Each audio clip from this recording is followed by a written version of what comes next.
Pre board class 12th वाले सभी students का अगला जो पेपर है अर्थशास्त्र विषय का। माय डियर फ्रेंड्स, आप सभी बच्चों को इस पेपर को ध्यान से देखना है और अच्छे से इन प्रश्नों को याद कर लेना है। पूरा पेपर मैं बता रहा हूँ जो आपकी परीक्षा में आएगा। 101% मैं आपसे वादा करता हूँ कि पेपर आपका यहाँ से बाहर नहीं जाएगा, इसलिए पूरा पेपर ध्यान से देखें और अच्छे से इन प्रश्नों को आप याद करें।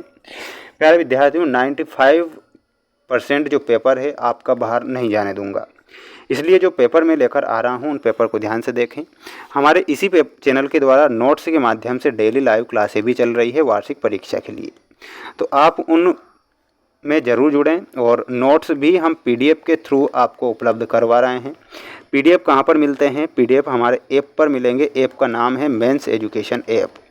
लिंक मैंने डिस्क्रिप्शन में दे रखी है। ओनली वार्षिक परीक्षा के नोट्स ही हैं वहाँ पर, तो आप वार्षिक परीक्षा के नोट्स वहाँ से डाउनलोड कर सकते हैं। परीक्षा में आपसे प्रश्न पूछा जाएगा, ध्यान से आप पेपर को देखिएगा। प्रश्न आपसे कहता है कि सही विकल्प का चयन कर लिखिए। वस्तु की प्रत्येक अगली इकाई के प्रयोग से सीमांत उपयोगिता क्या होती है? तो सीमांत उपयोगिता घटती है, तो इसमें आपको ऑप्शन नंबर फर्स्ट करेक्ट उत्तर के रूप में लिखना है। प्यारे विद्यार्थियों, अगला प्रश्न है, अल्पकालीन उत्पादन फलन की व्याख्या निम्नलिखित में से किस नियम के द्वारा की जाती है? प्रश्न पूछता है कि अल्पकालीन उत्पादन फलन की व्याख्या निम्नलिखित में से किस नियम के द्वारा की जाती है? तो प्यारे विद्यार्थियों, इसमें आपको लिखना है परिवर्तनशील अनुपातों के नियम से की जाती है। तो परिवर्तनशील अनुपात हमारा सही उत्तर के रूप में हो जाएगा। वहीं अगला क्वेश्चन आपसे पूछता है कि वस्तु का मूल्य बढ़ने पर पूर्ति क्या होती है? अगर वस्तु का मूल्य बढ़ रहा है तो पूर्ति भी बढ़ती है, तो इसमें आपको ऑप्शन नंबर फर्स्ट करेक्ट करना है। समष्टि अर्थशास्त्र का मुख्य यंत्र क्या है? तो इसमें आपको लिखना है राष्ट्रीय आय विश्लेषण समष्टि अर्थशास्त्र का मुख्य यंत्र होता है। ये आपको करेक्ट ध्यान रखना है। जितने भी छात्र हमारे चैनल पर अगर नए जुड़े हैं तो आप सभी छात्र चैनल को ज़रूर सब्सक्राइब करके रखिएगा, अच्छे से मेहनत कर लीजिएगा और पूरा पेपर बताऊंगा, बिल्कुल आपको टेंशन नहीं लेना है। विदेशी देखिएगा, विदेशी विनिमय की प्रक्रिया होती है तो वो होती है देशों के बीच में। वे राजस्व प्राप्तियाँ जो कर के अतिरिक्त अन्य स्रोतों से प्राप्त होती है तो उन्हें गैर कर प्राप्तियाँ कहते हैं। सीमांत उपभोग प्रवृत्ति का सूत्र क्या होगा? इसमें आपको ऑप्शन नंबर फर्स्ट करेक्ट करना है। स्क्रीनशॉट लेते चलना है। इन प्रश्नों को अगर आप याद कर लिए, अगर आपने रिवीजन आपने कर ली तो आपके अच्छे नंबर आएंगे, इतना जरूर मैं आपसे कहूँगा, इसलिए पेपर को जरूर देखें। व्यष्टि एवं समष्टि अर्थशास्त्र एक दूसरे के होते हैं, तो एक दूसरे के वो क्या होंगे? वो होंगे पूरक। किसी वस्तु की कीमत उस बिंदु पर निर्धारित होती है जहां वस्तु की मांग तथा वस्तु की पूर्ति दोनों हो, तो दोनों कैसी हो? बराबर हो।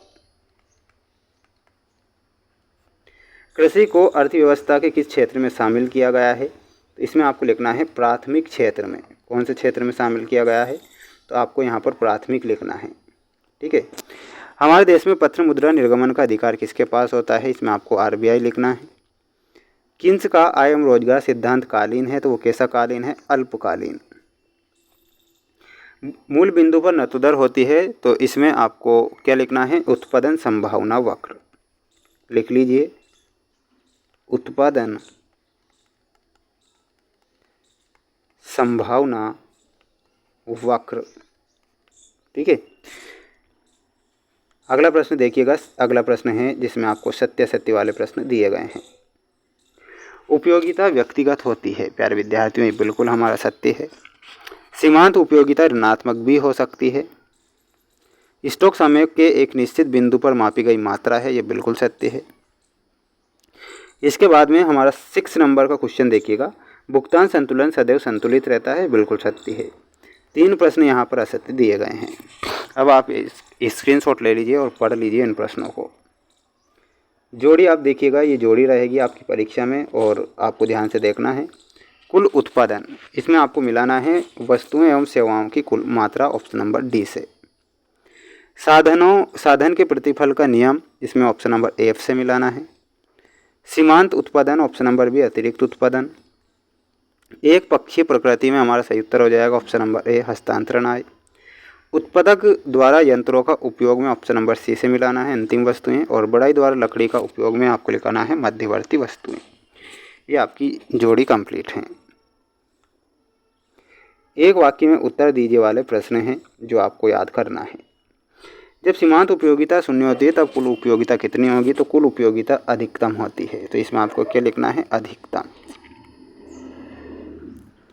विलासिता की वस्तुओं की मांग की लोच कैसी होती है, तो इसमें आपको लिखना है अधिक लोचदार। जब मांग एवं पूर्ति दोनों में बराबर वृद्धि होती है तब संतुलन कीमत पर क्या प्रभाव पड़ता है, इसमें लिखना है कोई प्रभाव नहीं पड़ता। विनियोग और राष्ट्रीय आय के बीच संबंध की विवेचना किस अवधारणा में की गई है, तो गुणक अवधारणा में। पूर्ण प्रतियोगिता में विक्रय लागतें होती है शून्य, और कीन्स के आय एवं रोजगार सिद्धांत की आधारशिला होती है प्रभावी मांग। इन सभी प्रश्नों के आंसर आपको ऐप पर ही मिलेंगे। ऐप का नाम मैं बता चुका हूँ, मेंस एजुकेशन ऐप पर, और पेपर के PDF भी मिल जाएंगे। सारी चीज़ें उपलब्ध हैं, तो आप ऐप को इंस्टॉल करें, चैनल को सब्सक्राइब करें। मिलते हैं नेक्स्ट वीडियो में।